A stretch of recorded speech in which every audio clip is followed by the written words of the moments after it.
How do you shop for a car and still get a great deal during a major car shortage? That's what we're going to find out. Welcome to Car Help Corner, where we help you, the consumer, master the process of car buying and car ownership. If you're in the market shopping for a car, there's a good chance that you're pretty familiar with the severe car shortage that's currently affecting the entire auto industry. The severe car shortage is affecting the way that consumers are buying cars, and it's also affecting the prices that they're paying.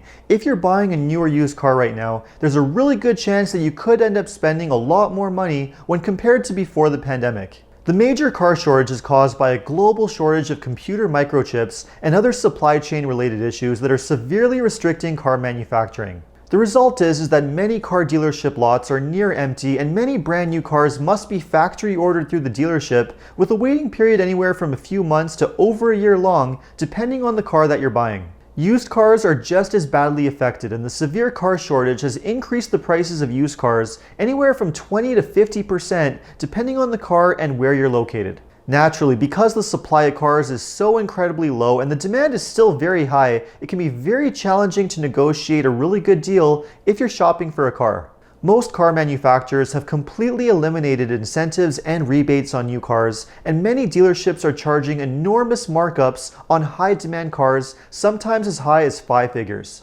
So given these market conditions, how exactly do you shop for a car and make sure that you're still getting a really good deal, or at least a fair deal? Well, in this video, I'm going to go step by step through the process of shopping for either a new or used car, pretty much the exact same process that I follow for a lot of my own clients, to help make sure that you negotiate the best deal possible. And towards the end, I'm going to share an example of an amazing deal that I got for one of my clients that you might also be able to obtain for yourself if you follow these steps. So if you want to know how to get the best deal possible when shopping for a car during a severe car shortage, then make sure to stick around until the end of this video. Now, the first thing to understand if you're shopping for a car right now is that many extremely popular cars have very long waiting periods. In some cases, the waiting period can be over a year long, depending on the model. One possible way to avoid this is to consider buying a less popular model that has a shorter waiting period. It's also good to be flexible on the trim level, options, and color choices.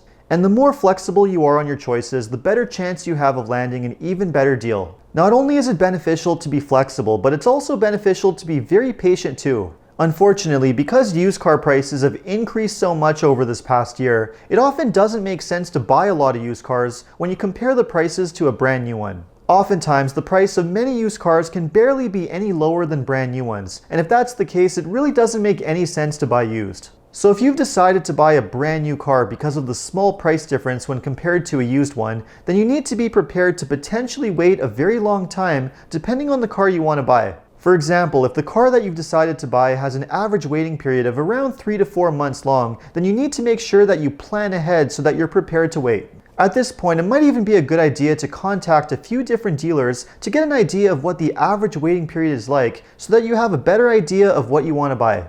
Now, once you've narrowed down your decision and decided what type of car you want to buy, it's time to start shopping around and asking for quotes. Now, with the car shortage, it's important to understand that the dealer located closest to you might not necessarily have exactly what you're looking for. You need to be a bit flexible and widen your search, potentially looking at some dealers that are located a few hours away from your location. If the dealer located closest to you doesn't have what you want, then the dealer a little bit further away might, and there's nothing wrong with traveling a little bit further in order to get what you're looking for.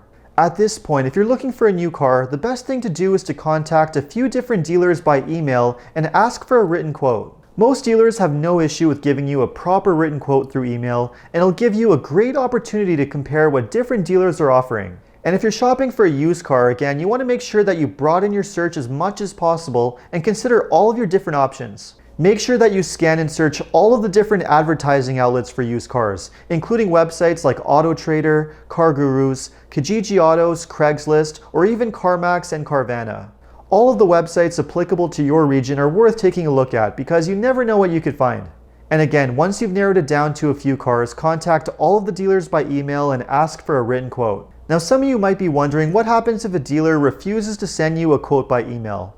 What I always tell my clients is that any dealer that refuses to send you a proper digital quote by email and instead wants you to come into the dealership to get any kind of pricing information is not being transparent and professional with you, and that's a major red flag that you definitely want to stay away from. Any dealer that's honest and transparent with their customers would have no issue sending you a quote by email so that you know exactly what you're going to be paying before you take one step through the door. Now that you have your quotes from the dealer, it's time to start analyzing the prices and negotiate the best possible price. On a brand new car, you should only be paying the manufacturer's suggested retail price or the MSRP. There's also a freight or delivery fee, as well as a few small levies that are usually under $200, your sales tax, and your title or licensing fee. A dealer that's only charging you the mandatory fees and nothing else is a really good sign of a dealer that you want to deal with. If your quote contains any additional fees like an administration or anti-theft, nitrogen, or advertising fee, this is a great opportunity to either negotiate them out of the deal or just simply go with the other quote that doesn't have these fees. This is also the point to check for any kind of markup on the vehicle. Super high demand cars with very limited availability can sometimes have a markup or market adjustment above the MSRP. Again, if you contact enough dealers and search around enough, it's sometimes possible to find dealers that don't charge any markup. Now, once you've navigated through all your different quotes and have decided which one to go with, it's time to start negotiating that price with the dealer.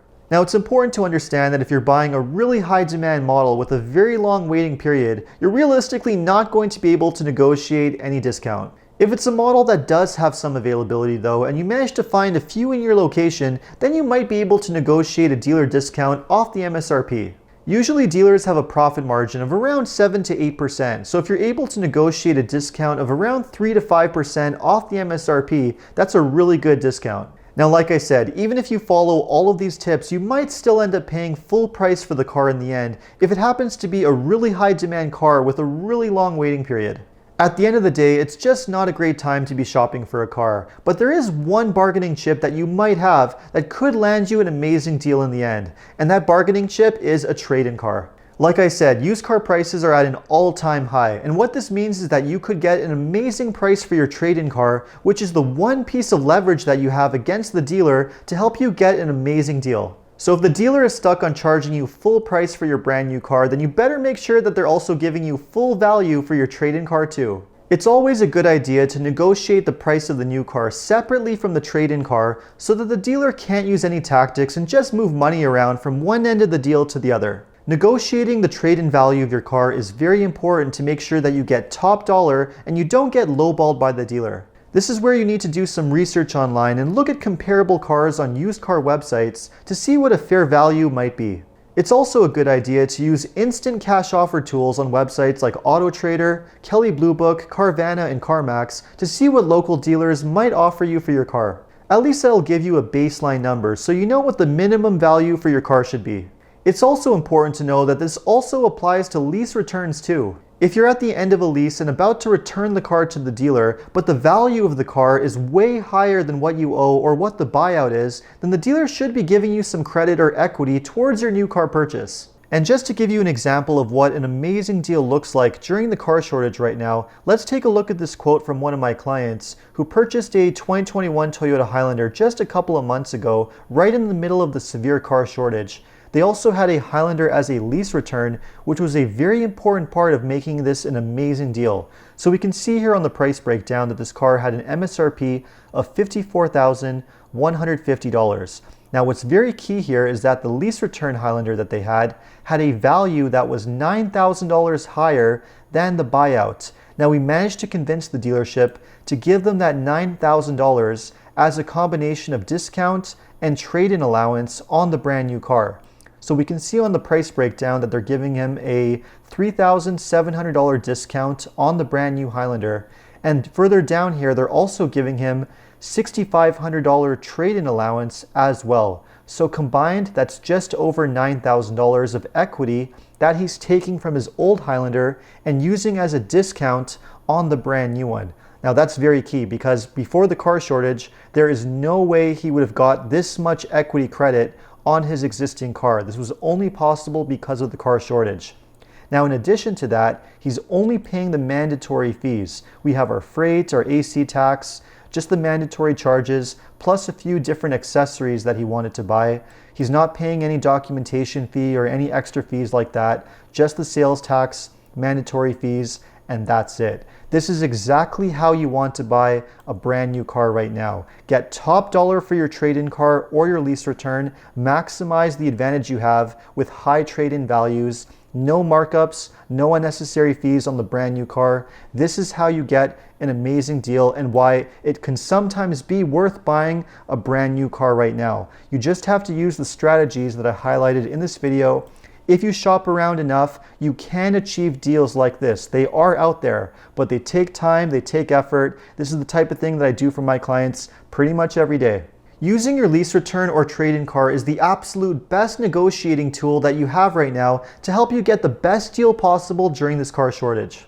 Even though the new car you're buying might not have much if any discount, your trade-in car could be worth thousands of dollars more when compared to the value before the car shortage, so you could still end up getting an amazing deal in the end. If you don't have a trade-in car or a lease return, then it's going to be very difficult to negotiate a really good deal at this time. The reality is that right now might not be the best time to be shopping for a car, so if you have the ability to wait, that might be the best thing to do. So let me know what you thought of this video, and if you have any suggestions for any future car videos, just leave a comment below. And if you enjoyed this video, make sure to like and subscribe. You can also take a look at some of my other car videos by checking out these links over here. Make sure to follow me on TikTok and Instagram, and if you need any additional car buying advice, recommendations, or help with getting a great deal on your next new car purchase, make sure to check out carhelpcanada.com. Thanks so much for watching, and see you next time.